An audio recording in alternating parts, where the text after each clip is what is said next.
Sugar, spice, and everything nice. These were the ingredients chosen to create the perfect little girl. But Professor Utonium accidentally added an extra ingredient to the concoction. Chemical X. Thus, the Powerpuff Girls were born. Using their ultra superpowers, Blossom, Bubbles, and Buttercup. Wait, hold on. That's my cat, Buttercup. Sorry, my bad. There we go. That's more like it. And Buttercup have dedicated their lives to fighting crime and the forces of evil. But what happens when sugar, spice, and everything nice meets Snips, Snails, and Puppy Dog Tails? The answer to that question, my friends, is none other than the Rowdyruff Boys. These kids were created to be the anti-Powerpuff Girls. And their origin story is one that, when given the proper context and additional info that led up to it, dude, it's so messed up. And I'm not just talking Chemical X from a prison toilet messed up. I'm talking like full-blown abandoned child messed up. Well, kind of. That's why today, on our nostalgic walk down memory lane, we're gonna deep dive into the origin of the Rowdyruff Boys and pick apart what makes them tick and why they're possibly the best villains in the Powerpuff Girls. Subscribe or be locked in a tiny room for the rest of your life with him. Well, hello. Subscribe. It's stuck with me for all eternity now. Jojo. The beginning of the Rowdyruff Boys saga begins all the way back in the glorious year of 1999, in the Season 1 episode, The Rowdyruff Boys. This episode is one that, when it came out, to little 5-year-old Sean at least, changed everything. I've said it before in numerous videos on my main channel, Dusk Till Sean, and I will say it again. This show absolutely knocked it out of the park in the way of villains. I mean, Fuzzy Lumpkins? The Amoeba Boys? Mojo Jojo, dude? Like, this show had some of the most iconic villains in Cartoon Network history. However, when the Rowdyruff Boys came into the picture, things just felt different. This episode begins as Mojo Jojo attacks the city of Townsville with a laser death ray, just destroying buildings, statues, and creating as much chaos as he possibly can.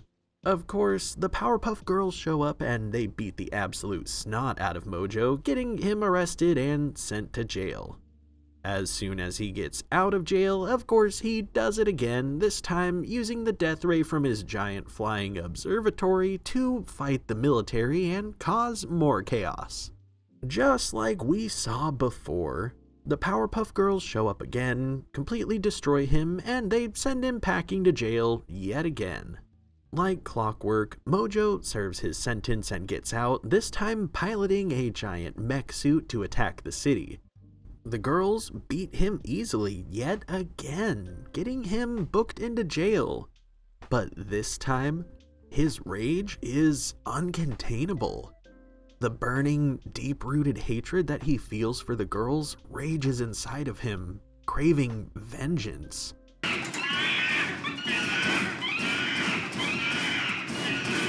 As some time passes, Mojo curls up in the corner of his cell, tormented by his hatred.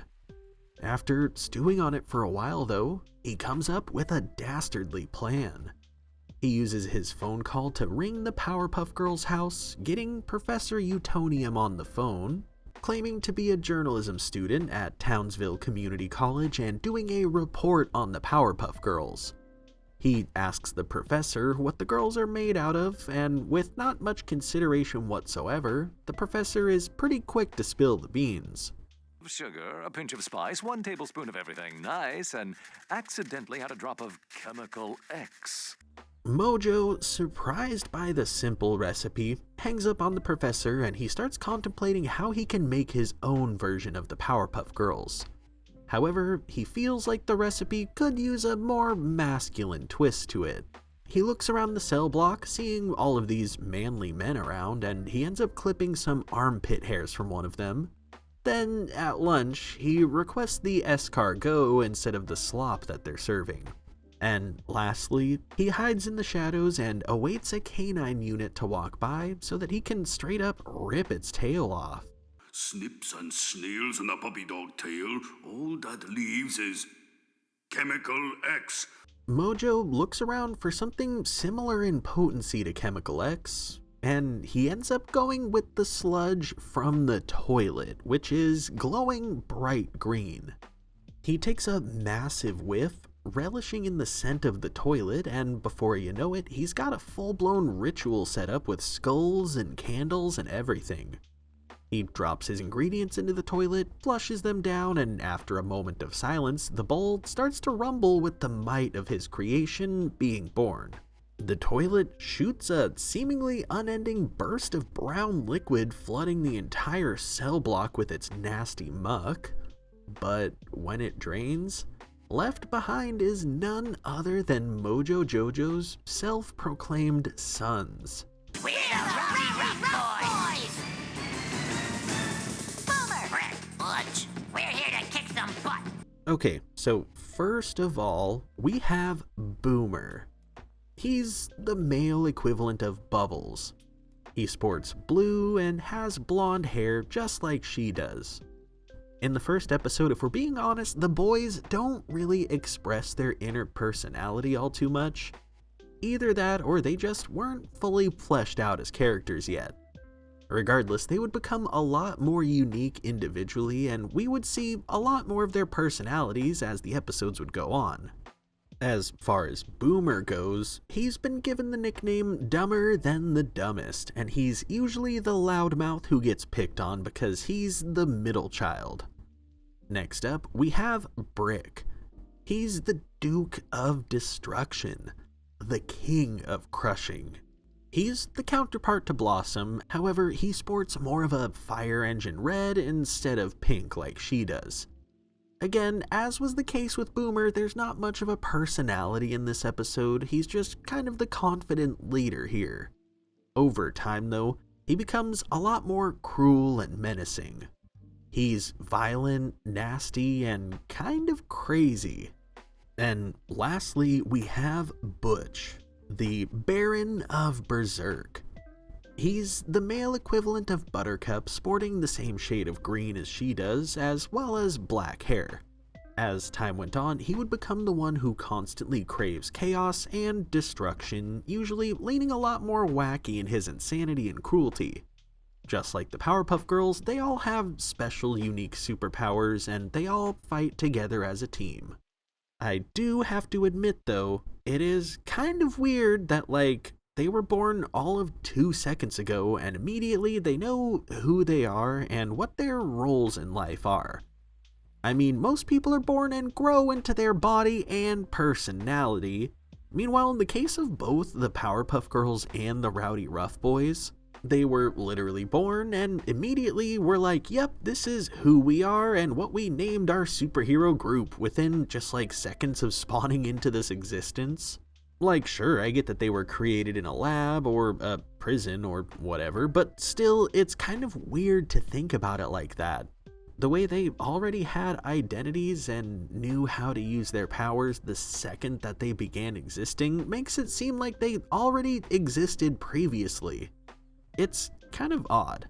Regardless though, Mojo Jojo tells the Rowdyruff Boys that they need to attack the Powerpuff Girls, explaining to them how the girls exist to enforce justice and embrace peace and love. At that, they easily break Mojo Jojo out of jail, and next thing you know, we cut to the girls across town having just finished beating a massive octopus monster.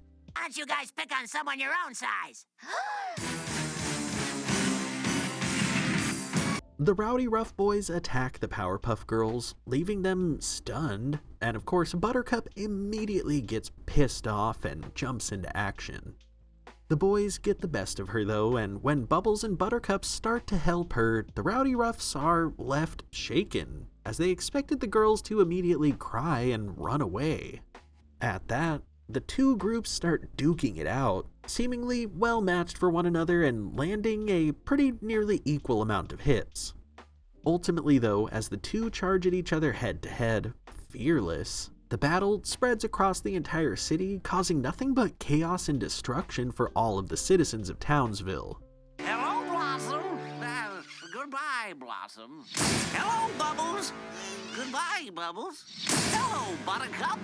Goodbye, Buttercup. The girls end up smashed into a crater that used to be the steps of City Hall as the boys approach, throwing a bus full of children, a plane full of passengers, and a boat full of sailors at them. As everyone on board each vessel panics, thankfully the girls are able to act fast and stop each of them from their crashes. Ultimately, they make the decision to take the fight out of Townsville in an attempt to prevent any further damage. Unfortunately for them though, this just leads to their downfall, as the boys do their special move, the Afterburner, a massive crop dust made out of all three of their combined farts. Good thing we had those burritos for lunch. Yeah, dude. Word. The boys charge downward, blasting the girls toward the ground from high above, sending them careening down below like a missile heading straight for Townsville. As they make impact, things go completely silent, and a massive mushroom cloud forms in the explosion, leaving everyone blinded and shocked. Off in the distance though, Mojo Jojo laughs, relishing in his victory. As the townspeople all stand there, shocked, staring down at the obliterated Powerpuff Girls, the Rowdyruff Boys go back to Mojo's secret lair to celebrate with him. While all of the townspeople are literally bawling their eyes out, just sobbing at the loss of the Powerpuff Girls, the Rowdyruff Boys are straight up showering Mojo with Gatorade like he's the freaking coach of the winning Super Bowl team. In true anticlimactic defeated hero story form though, the townspeople's tears rain down on the girls and magically bring them back from that nuclear explosion that without a doubt wouldn't have been survivable for them, or likely the townspeople if we're being honest about it. They levitate out of the hole covered in a shiny aura as the townspeople watch, completely blown away. They land on the ground with their heads held in shame, saying that they lost and that the city is better off without them. The girls prepare to leave, saying that they hope the city finds a new, more fitting group of heroes, but Miss Bellum stops them, saying that they don't need new heroes, they need the Powerpuff Girls. She gives them a pep talk and reminds them of the one thing that little boys fear more than anything in the world. Girls that are nice. You know, nice. I get it. Ew, gross. What are you people talking about? The girls fly into action, confronting the Rowdyruff Boys at Mojo's lair. When the boys go to attack them, however, they're shocked to their core to find them all with bright eyes, long lashes, and a rather flirty look on their faces. The girls slowly and gently float over and one by one give each of the boys a kiss on the cheek, causing them to wig out and literally implode, reverting to their original form as the sky rains snips of armpit hair, snails, and puppy dog tails. With the Rowdyruff Boys completely deconstructed once and for all, Mojo gets sent back to jail and the girls are left reflecting on their fight with the boys. I kinda liked kissing. Yeah! How about you, Buttercup? Blah! Oh, girls, you're growing up so fast. And just like that, yet again, the day is saved, thanks to the Powerpuff Girls. Okay, so that episode is one that really has a lot of truly great groundwork laid for future appearances of the Rowdyruff Boys. But on top of that, it was just in general a fantastic episode. To be honest, this could have been a standalone plot and these boys could have never made a return. And as much as it honestly would have felt like a missed opportunity, what they did here landed so well that it absolutely could have worked on its own. The real core of this episode, though, hits so much harder when we keep in mind a truth that was exposed earlier in this season. In this one, we see Mojo Jojo so angry at the Powerpuff Girls that he literally goes out of his way to make his own version of them. The fire that is his rage for the girls burns so hot that he literally is willing to do anything to defeat them once and for all.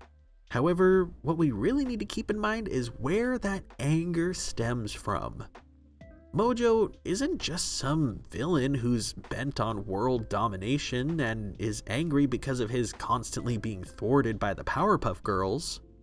Deep down, he's actually a really sad and hurt little monkey who feels personally betrayed by the Powerpuff Girls. Because the truth is, he was, in a sense, abandoned after being replaced by them. We learned that fact earlier this season in the episode Mr. Mojo's Rising. It tells the story of how Mojo Jojo used to be Professor Utonium's pet monkey and faithful lab assistant, until the day that the Powerpuff Girls came to be, and he was left injured and helpless. Ever since then, he's vowed to get his revenge on them. Honestly, the story goes so much deeper than that, and it's one that I feel warrants its own video, but at the heart of it all, when we keep in mind that everything we've seen Mojo do, the evil that he's sworn his entire life to, it's all a result of him being hurt by the professor. In a sense, it feels like Mojo going out of his way to create the anti-Powerpuff Girls is really symbolic in a truly morbid way. It's him giving himself exactly what the professor has, 3 children who love him, in the name of weaponizing them to take the professor's kids away from him, wiping them from the face of the earth. At face value, it seems like Mojo is trying to take out the girls so that he can dominate the world, but deep down inside, knowing the emotional baggage and grudge that he carries, it's a lot more likely that he does what he does in an effort to see the professor have the thing that matters most from him in this world ripped away from him.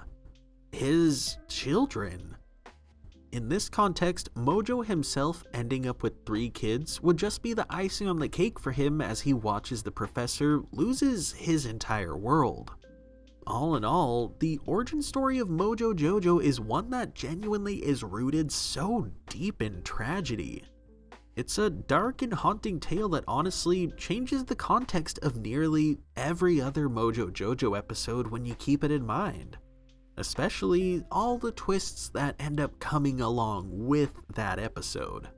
Going in a bit of a different direction though, it's interesting to take in how much the role of the Rowdyruff Boys, as far as their personalities go, is rooted in gender stigma and a surprising amount of sexism. Like, they spent a majority of this episode calling the girls sissies, among other insults meant to question their strength or imply that the boys have a toxic mindset of superiority. On top of that, we see it plain as day when the boys are completely taken off guard by the fact that the Powerpuff Girls didn't just start crying and running away when they were attacked. They just assume that the girls are weak by default and not willing to stand up for themselves, but it's like, dude, this is the Powerpuff Girls we're talking about. They don't take crap from anyone, and their assessment of their ability and character just based on them being girls is absolutely dumb and couldn't be further from the truth. In all reality, nobody with half a brain messes with the Powerpuff Girls. Furthermore, it's really dumb of the Rowdyruff Boys to hold this opinion, especially considering when they come upon the girls for the first time, they all but witness them brutally dismembering and destroying this massive octopus monster, leaving it dead on the ground right in front of them. Like, seriously, how are you gonna come up on these girls in front of a massive monster that they clearly just sliced through like a warm knife through butter and assume that they're not capable of fighting? They practically just witnessed what they were capable of, and to make the assumption that they're weak is just kind of brain dead. With all that being said though, we have to talk about the ending here. I mean, I love the message about killing assholes with kindness, and I totally recognize the fact that they clearly went out of their way to tactfully word the verbiage used. But, can we please recognize how kind of messed up it is that Miss Bellum of all people, this fully grown woman, is instructing these little girls to do what they did? Again, I can't stress enough that I totally recognize this as a metaphor for creative problem solving and how kindness will get you leagues further in life. But I mean, considering that things played out the way that they did and that this was a literal adult telling these little girls to do that, it's, at minimum, pretty creepy. Of course, we all know that Miss Bellum is known for caring about the girls, looking out for them, and doing her best to help them whenever she can. But still, that doesn't negate the creepiness of the entire interaction here. Plus, when we consider the fact that the way they defeated their enemies here was by kissing them without their consent, that just adds a whole other layer of weird to the entire situation. On top of that as well, Blossom and Bubbles saying they actually kind of liked it? Honestly, I feel like we shouldn't be all too surprised considering this is a literal walk in the park compared to other Cartoon Network shows. For example, Johnny Bravo, a show literally about a guy whose entire personality is being an overconfident, creepy pervert. With that in mind though, it's one thing for a show where the basis of it is him being creepy to do something like that, and it's another thing for a show like the Powerpuff Girls, one about literal innocent little girls to do something like that. At the core of it though, at least it kind of makes sense in a way. It'd be way more messed up if kissing them was the answer with no logical explanation. But, I mean, the logic they presented checks out. They leaned into the whole little boys are afraid of cooties trope, which, especially in this era of cartoons, was an extremely prevalent one. At minimum, the weirdness and unsettling nature of this grown-ass woman giving this kind of advice to little girls can be at least slightly diminished by the fact that we got a story that was at least logical, I guess. The core of the entire conversation, though, as it pertains to the Rowdyruff Boys, is that they are just so messed up. From the circumstances of their existence revolving around a hurt monkey with a grudge against a professor and his daughters, to the fact that they're just kind of brazen, sexist assholes whose literal only goal in life is to kick butt. It's crazy how this episode was just the tip of the iceberg for them too. This is just their introduction, and we haven't even seen barely any of what they're capable of yet, and the kind of things they are willing to do in an effort to defeat the Powerpuff Girls. As time goes on, when we see them return, especially due to the circumstances of how they're resurrected, looking at you, him,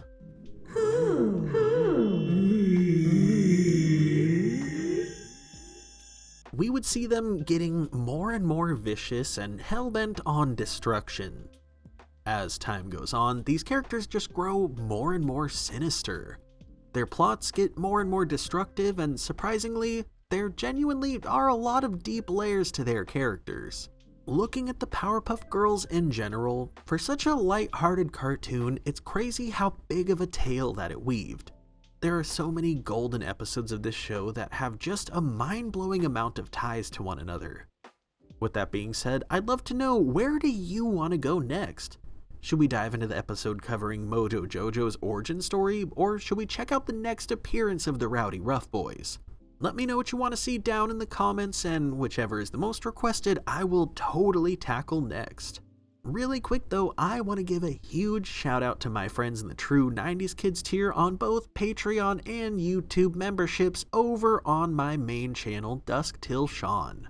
You all are the absolute best.